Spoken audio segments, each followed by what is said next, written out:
Friends అందరికీ నమస్కారం. ప్రపంచానికి మరో కొత్త సమస్య, ఎక్కువ సమయం అయితే లేదు, అన్ని రెడ్ జోన్లోకి అయితే వెళ్ళిపోబోతున్నాయంటూ హెచ్చరికలు జారీ చేస్తున్నారు. సో దానికి సంబంధించిన కంప్లీట్ డీటెయిల్స్ తెలుసుకుందాం. వీడియో పూర్తిగా చూడండి, అలాగే తప్పకుండా లైక్ చేయండి. మరిన్ని అప్డేట్స్ కోసం ఛానల్ని సబ్స్క్రైబ్ చేసుకోండి. ఇంక వివరాల్లోకి అయితే వెళ్ళిపోదాము. ప్రపంచవ్యాప్తంగా చమురు మార్కెట్లన్నీ కూడా రెడ్ జోన్లోకి అయితే వెళ్ళిపోబోతున్నాయి అంటూ ఐఈఏ హెచ్చరిక జారీ చేసింది. ఇంధన నిల్వలు వేగంగా క్షీణిస్తూ ఉండడంతో అంతర్జాతీయ చమురు మార్కెట్లన్నీ కూడా ఇప్పుడు రెడ్ జోన్లోకి ఎంటర్ అయ్యే ప్రమాదం ఉందని ఐఈఏ సమాచారం.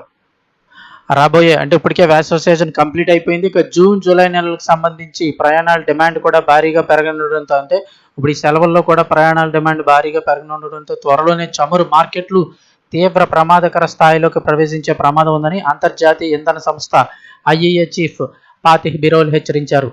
లండన్లో నిర్వహించినటువంటి ప్రపంచ ఇంధన భద్రత ప్రత్యేక సదస్సులో ఆయన మాట్లాడుతూ ప్రస్తుత పరిస్థితులపై ఆందోళన వ్యక్తం చేశారు. ముఖ్యంగా ఇరాన్ యొక్క యుద్ధ వాతావరణం కారణంగా తలెత్తిన ఈ అంతర్జాతీయ ఇంధన సంక్షోభం నుంచి గట్టెక్కాలంటే అంతర్జాతీయ చమురు రవాణాకు అత్యంత కీలకమైనటువంటి హర్మూజ్ జలసంధి, స్ట్రైట్ ఆఫ్ హర్మూజ్ను ఎలాంటి షరతులు లేకుండా పూర్తిగా తెరవడమే ఏకైక పరిష్కార మార్గమని ఆయన స్పష్టం చేశారు.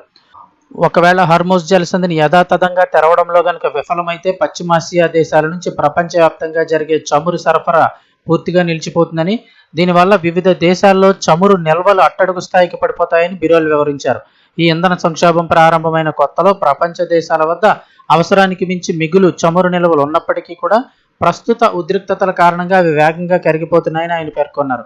దానికి తోడు రాబోయే వేసవికాలంలో ప్రయాణాలు విపరీతంగా పెరిగి ఇంధనానికి డిమాండ్ మరింత ఎక్కువ కానుందని, ఈ రెండు కారణాల వల్ల జూలై లేదా ఆగస్టు నెల నాటికి ప్రపంచ చమురు మార్కెట్లు మునుపెన్నడూ లేని విధంగా తీవ్ర సంక్షోభంలో కూరుకుపోయే గండం పొంచి ఉందని ఆయన హెచ్చరించారు.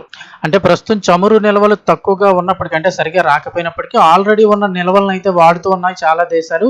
అవి కాస్త చాలా వేగంగా కరిగిపోతున్నాయి. ఒకసారి స్ట్రైట్ ఆఫ్ హార్మోజ్, ఈ హార్మోజ్ జలసంధి తెరవకపోతే ఈ సరఫరా గొలుసు దెబ్బతింది. అప్పటికే ఇక కంటిన్యూ సప్లై లేకపోతే చమురు నిల్వలు పూర్తిగా అయిపోయే పరిస్థితి. ఒకవేళ ఆ తర్వాత తెరిచినప్పటికీ కూడా మళ్ళీ నిల్వలు పెంచడం, ఈ యొక్క సరఫరా చేయడం అనేది చాలా ఇబ్బందికర పరిస్థితుల్లో మారి రెడ్ జోన్లోకి వెళ్ళిపోయే అవకాశం ఉందని అయితే ముందుగానే హెచ్చరిస్తున్నారు.